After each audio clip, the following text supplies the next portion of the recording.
तो आज हम देखने जा रहे हैं most important questions of BA 6 semester, जिसका हमारे कोर्स का नाम है कोर करिकुलम, जो हमारा कंपलसरी कोर्स है, जिसका हिंदी में नाम है संचार कौशल एवं व्यक्तिगत विकास। आज हम इसके मोस्ट इम्पोर्टेंट क्वेश्चन देखने जा रहे हैं जो आपके पेपर में आने की बहुत ज़्यादा संभावना है। मैं ये तो नहीं कह रही कि सारे क्वेश्चन इसमें से आएंगे, पर लेकिन इसमें से आपके काफ़ी क्वेश्चन आ सकते हैं, क्योंकि ऐसा कोई नहीं जो आपको पेपर ही डायरेक्ट बता दे, क्योंकि पेपर किसी ने बनाया, जिसने बनाया वो आखिर वीडियो नहीं बनाने का। तो इसलिए ये नहीं कह रही कि सारे क्वेश्चन इसमें से ही आएंगे, पर लेकिन ये मोस्ट इंपॉर्टेंट क्वेश्चन आप ढंग से कर लेना, इसमें से आपके आएंगे जरूर, कुछ ना कुछ इसमें से आपका आएगा। तो अब हम वीडियो स्टार्ट करते हैं, आप इन्हें अच्छे से पढ़ लेना, ठीक है। मैं आपको दिखा रही हूँ, पढ़ा के बता रही हूँ। आपको करना है क्या, आप आराम से इन क्वेश्चन को सुन लीजिए, क्योंकि जो सुनी हुई बातें याद रहती है ना, वो अक्सर पढ़ी हुई बातें भी नहीं हो पाती है, क्यों? तो इसलिए आप इसे आराम से सुनिएगा, आराम से लेट लगा लीजिए, जैसे भी आपकी मर्जी, आप इसे आराम से सुन लीजिए, आँख बंद करके आराम से लेट जाइए और इसे सुनिए। मैं आपको बता दूँगी, आप सुन लीजिए, ठीक है। अहम का कार्य है, अहम वास्तविक सिद्धांत पर कार्य करता है। शेल्डन के सिद्धांत के अनुसार निम्नलिखित में से कौन सा एक फुटबॉल खिलाड़ी के प्रकार का सबसे अच्छा वर्णित करता है? मीसोमार्फ। थर्ड, एक शीलगोन जो व्यक्तित्व को इतना ज्यादा प्रभावित करता है कि व्यक्ति द्वारा किया जाने वाला प्रत्येक कार्य उससे प्रभावित होता है। कार्डिनल शीलगुण। कौन सा है? कार्डिनल शीलगुण। व्यक्तित्व के 5 कारक सिद्धांत में शामिल है खुलापन। व्यक्ति के 5 कारक सिद्धांत में एक खुलापन भी है। फिफ्थ आ जाएगा हमारा संचार एक निरंतर चलने वाली प्रक्रिया है। क्या है? एक प्रक्रिया है। संचार में संदेश के संप्रेषण को कौन प्रारंभ करता है? प्रेषक। संचार में संदेश के संप्रेषण को कौन प्रारंभ करता है? प्रेषक। प्रेषक को हम इंग्लिश में सेंडर बोलते हैं। सेवंथ, संचार डैश कौशल का एक भाग है। सॉफ्ट। संचार सॉफ्ट कौशल का एक भाग है। निम्नलिखित में से कौन सा प्रभावी संचार में एक बाधा है? सांस्कृतिक भिन्नता। सांस्कृतिक भिन्नता प्रभावी संचार में एक बाधा है। फिर आ जाएगा हमारा 9th, एक प्रक्रिया है डैश, एक प्रक्रिया है जिसके द्वारा ग्राहक संदेश के स्रोत द्वारा उपयोग किए गए प्रतीकों का विश्लेषण करता है। डिकोडिंग। डिकोडिंग एक प्रक्रिया है जिसके द्वारा ग्राहक संदेश के स्रोत द्वारा उपयोग किए गए प्रतीकों का विश्लेषण करता है।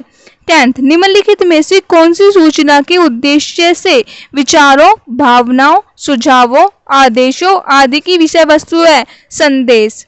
11th, संदेश को सूचना प्रतीकों में परिवर्तन की प्रक्रिया एनकोडिंग है। क्या है? एनकोडिंग है।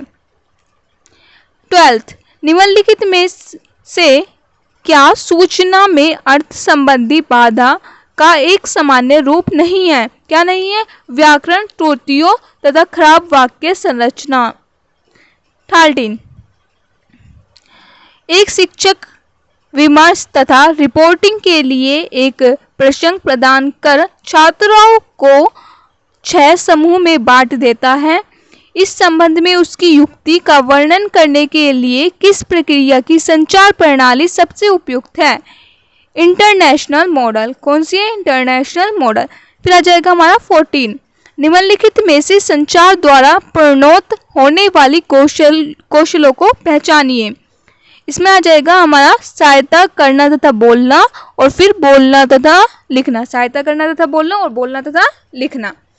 फिर आ जाएगा हमारा 15, संचार प्रक्रिया में प्रेषक तथा ग्राहक संदेश भेजें तथा प्राप्त करने की अपनी भूमिकाओं को आपस में बदल लेते हैं, तो यह ट्रांजैक्शन मॉडल कहलाता है। क्या कहलाता है? ट्रांजैक्शन मॉडल कहलाता है। निम्नलिखित में से कौन सा संचार में एक संचरण है? संचार में एक संरचना है। कौन सा है? Linear model. क्या है? Linear model. फिर आ जाता है हमारा 17, संचार में एंट्रोपी के संप्रत्यय को जिस रूप में प्रयोग किया जाता है डैश से संबंधित है। आदेश। आदेश से संबंधित है। फिर आ जाता है हमारा 18, कथन एक स्वस्थ कक्षा वातावरण में प्रभावी संचार को सदैव शिक्षक द्वारा स्पष्ट प्रत्यय व्याख्या तथा सूचना प्रदान करने पर प्राथमिक रूप से केंद्रित होना चाहिए। ये कथन सत्य है। सेकंड, गहन सीखना तथा आलोचनात्मक चिंतन को बढ़ावा देने के लिए शिक्षक केंद्रीय निर्देशों के साथ छात्र अंतःक्रियाएं तथा विचारों का मुक्त आदान प्रदान भी समान रूप से महत्वपूर्ण है। कथन ए और सेकंड दोनों ही सत्य हैं। फिर आ जाता है हमारा 19, संचार में किस मॉडल में सभी लोग समान रूप से संदेश की एनकोडिंग व डिकोडिंग में सम्मिलित रहते हैं? Transaction model. किस में होते हैं? ट्रांजैक्शन मॉडल में। फिर आ जाता है हमारा 20, संचार का कौन सा मॉडल पदानुक्रम में समान स्तर के लोगों में पाया जाता है? कौन सा पाया जाता है? Horizontal model. फिर आ जाता है हमारा 21, कथन है मेटा संचार में बोले गए शब्दों में शाब्दिक अर्थ पर ध्यान केंद्रित करने के साथ अशाब्दिक संकेतों पर ध्यान देना भी महत्वपूर्ण है। ये फर्स्ट तो ये हो गया। सेकंड, ये फर्स्ट सत्य है। सेकंड आ गया हमारा कारण बी अशाब्दिक संकेत प्राय गुप्त संदेशों तथा सामवेगिक संदर्भ प्रदान करते हैं जो कि बोले गए शब्दों के प्रभावी अर्थ को महत्वपूर्ण ढंग से परिवर्तित कर सकते हैं। तो ए व आर दोनों ही सत्य है और आर ए की व्याख्या करता है। फिर आ जाएगा हमारा 22, अशाब्दिक संकेतों में शामिल है। क्या शामिल है? शारीरिक भाव, हाव भाव और आनंद अभिव्यक्ति, ये सभी शामिल है। केंद्रीय सरकार की कौन सी एजेंसी सरकार की पॉलिसी तथा प्रोजेक्ट के बारे में भारत में मीडिया प्रसार करती है? PIB। कौन सी करती है? PIB। 24, निम्नलिखित में कौन सा एक सामाजिक नेटवर्क नहीं है? कौन सा नहीं है? चैटबॉट, क्योंकि लिंक्डइन भी है, ट्विटर भी और इंस्टाग्राम भी, ये सब आप जानते हैं, चैटबॉट नहीं है। अब आ जाता है हमारा 25, निम्नलिखित में से कौन सुनने के कौशल को प्रभावी नहीं बनाता है? अनदेखा करना। कौन नहीं बनाता है? अनदेखा करना। 26, निम्नलिखित में से क्या सहकर्मियों के बीच आपसी समझ के लिए महत्वपूर्ण है? प्रभावी सुनना। 27, एक भाषण को सत्य को बढ़ावा देना चाहिए। 28, एक विश्वासी वक्ता श्रोता की आंखों में देखता है। 29,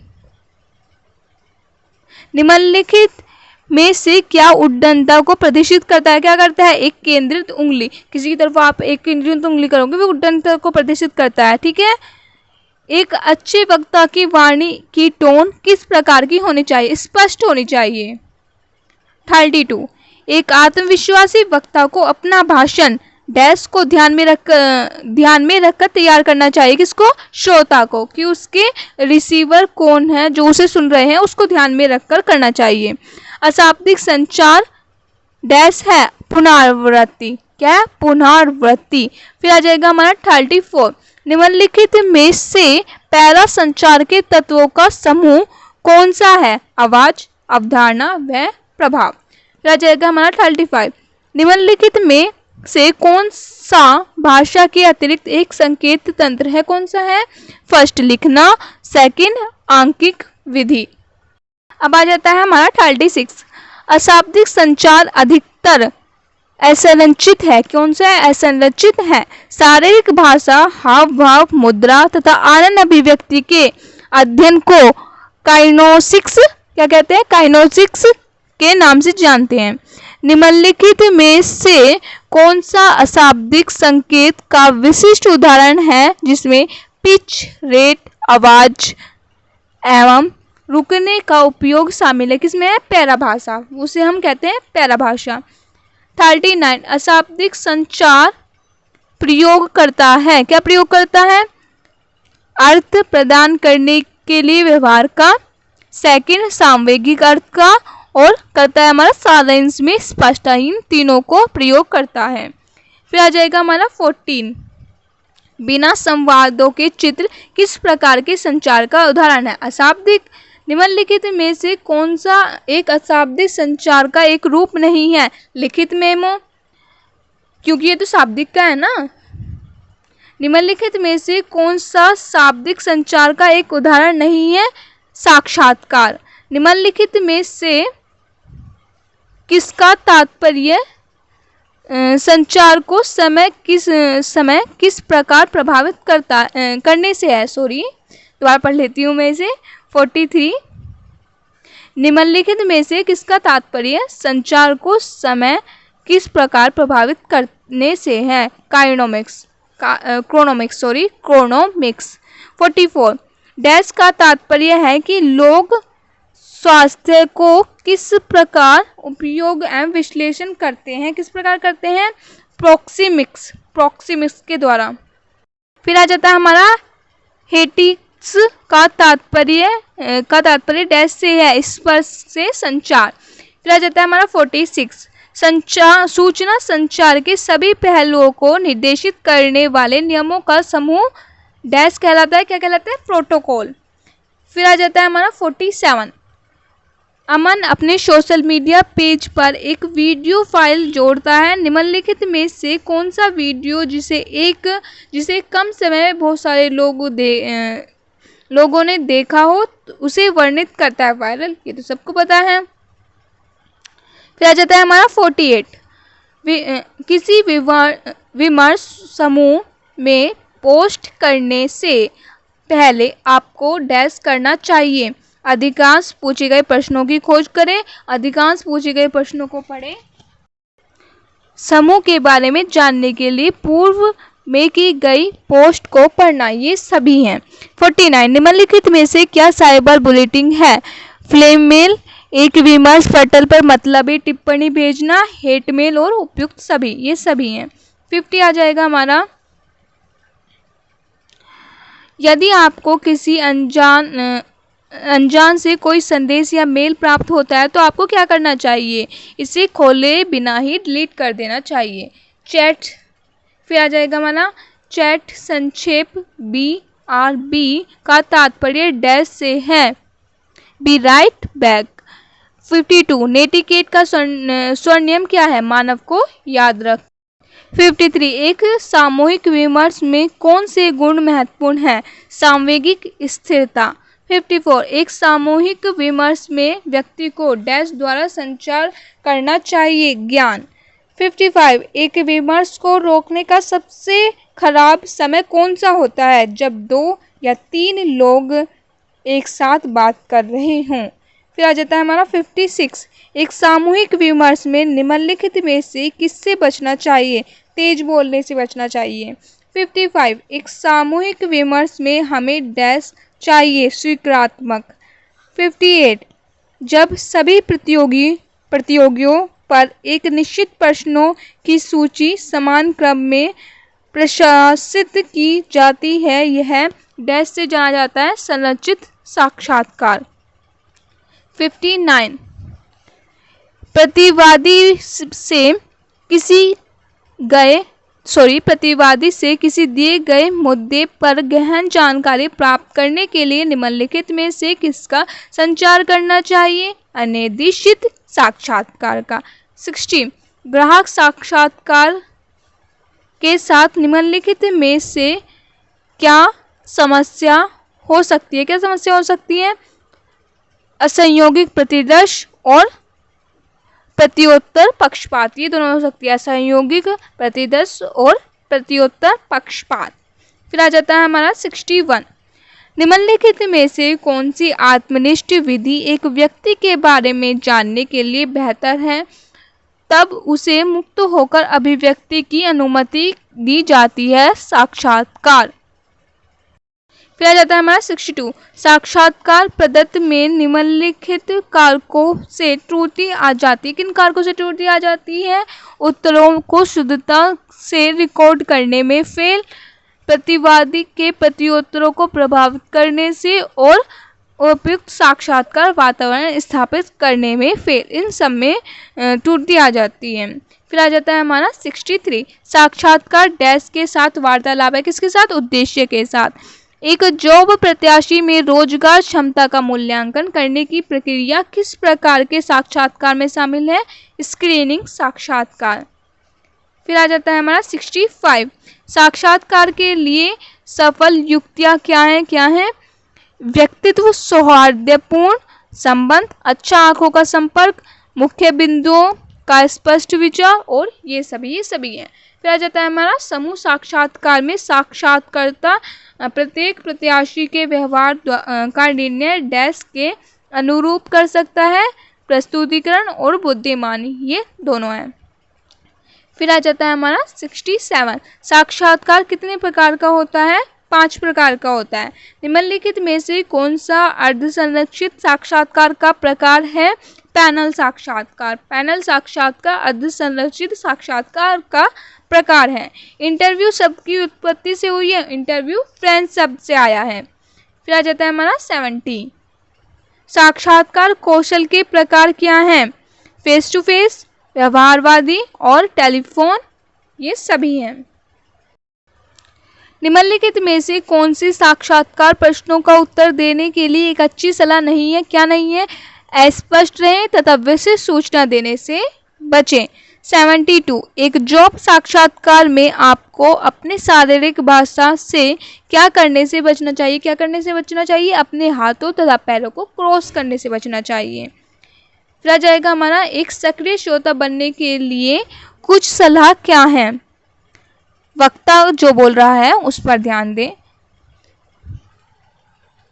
फिर आ जाता है हमारा 74। सक्रिय सुनने के समय किन सामान्य गलतियों से बचना चाहिए? किन गलतियों से बचना चाहिए? वक्ता को बाधित करना और वक्ता को जज करना, इन सामान्य गलतियों से बचना चाहिए। फिर आ जाएगा हमारा 75। कठिन परिस्थितियों में सक्रिय सुनने के लिए कुछ सलाह कौन सी है? शांत और जुड़े रहें, आदान प्रदान करने तथा तदाभूति प्रदान करें, स्पष्टीकरण प्रश्न पूछें, ये सभी। निम्नलिखित में से कौन सा संचार की सबसे सामान्य बाधाएं कौन सी है? शोर, विश्वास का अभाव और सांस्कृतिक भिन्नता, ये सभी बाधाएं हैं। फिर आ जाएगा हमारा 77। निम्नलिखित में से कौन सा संचार में बाधा का एक प्रकार नहीं है? कौन सा नहीं है? संज्ञात्मक बाधा। फिर आ जाएगा हमारा 78। निम्नलिखित में से कौन सा आवाज की सकारात्मक टोन का एक उदाहरण है? क्या है? उत्साही और आमंत्रित। फिर आ जाता है हमारा 79। संचार के तत्व क्या है? प्रेषक, ग्राहक, संदेश तत्व। 80। मुखर, सीधे मुद्दे तथा स्वीकारात्मक किस संचार शैली के गुण है? प्रत्यक्ष। जब अपनी टोन को प्रेरित करना हो तब उस परिस्थिति में सबसे उपयुक्त संचार शैली कौन सी है? उत्साही। जब फिर आ जाता है हमारा 81। जब अपनी टीम को प्रेरित करना हो तब उस परिस्थिति में सबसे उपयुक्त संचार शैली कौन सी है? उत्साही। 82। एक सफल शिक्षक द्वारा सबसे ज्यादा उपयोग की जाने वाली संचार शैली कौन सी है? प्रत्यक्ष। कौन सी संचार शैली पुष्टि देते समय सबसे अधिक प्रभावी होती है? कौन सी होती है? प्रत्यक्ष। फिर आ जाता है हमारा 84। तार्किक होना, संगठित तथा विश्लेषणात्मक की संचार शैली की विशेषता है? क्रमबद्ध। बालक के व्यक्तित्व निर्माण में डैश की महत्वपूर्ण भूमिका होती है? किसकी होती है? मातृभाषा की। बालक के व्यक्तित्व मापन हेतु सबसे आत्मनिष्ठ विधि डैश है? कौन सी है? प्रक्षेपी विधि। 87। कथानक बोध परीक्षण TNT व्यक्तित्व मापन की एक प्रक्षेपी तकनीक है। फिर आ जाता है हमारा 88। 16 व्यक्तित्व कारक परीक्षण डैश पर आधारित है? क्रेटल का सिद्धांत। क्रेशमर के कितने प्रकार के व्यक्तित्व का वर्णन किया है? 4 प्रकार के व्यक्तित्व का वर्णन किया है क्रेशमर ने। फिर आ जाता है हमारा 90। निम्नलिखित में से कौन सी मनोलैंगिक विकास की एक अवस्था नहीं है? सक्रिय अवस्था। 91। निम्नलिखित में से व्यक्तित्व के शील गुण हैं? प्रत्येक व्यक्ति का व्यक्तित्व अनोखा होता है और व्यक्तित्व एक संयुक्त पूर्ण के रूप में कार्य करता है। व्यक्तित्व एक संयुक्त पूर्ण के रूप में कार्य करता है और प्रत्येक व्यक्ति का व्यक्तित्व एक अनोखा होता है। ये दोनों शील गुण हैं। फिर आ जाएगा हमारा 92। गलत कथन चुनिए। क्या है इसमें? सही देख लेते हैं पहले। व्यक्तित्व अनोखा और विशिष्ट होता है, ये सही है। व्यक्तित्व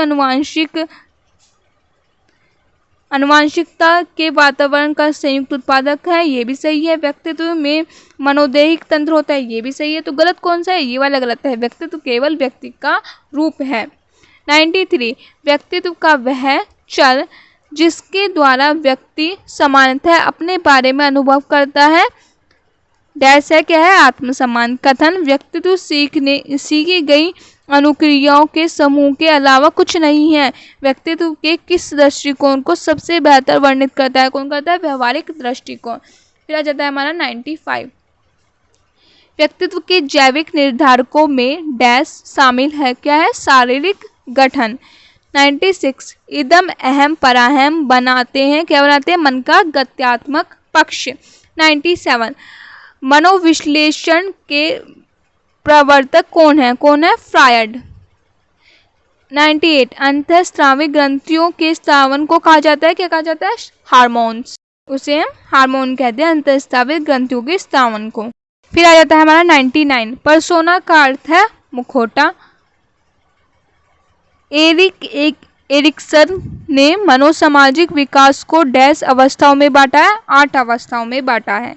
तो ये हमारे पूरे 100 क्वेश्चन आ गए। इन्हें आप अच्छे से पढ़ लेना, ये मोस्ट इम्पोर्टेंट क्वेश्चन है। इनमें से आपके आएंगे जरूर, ये नहीं कह रही सब यही आएंगे, बट इनमें से आएंगे, ये मैं कह रही हूँ। तो इन्हें आप अच्छे से पढ़ लेना, 2 बार वीडियो को देखना कम से कम, आपको अच्छे से समझ में आ जाएंगे। और आपके पेपर के लिए ऑल द बेस्ट, आपका पेपर अच्छा जाए, ये मेरी आप शुभकामनाएं हैं और आप अच्छा करें। तो ठीक है, मिलते हैं अगली वीडियो में, तब तक के लिए बाय बाय।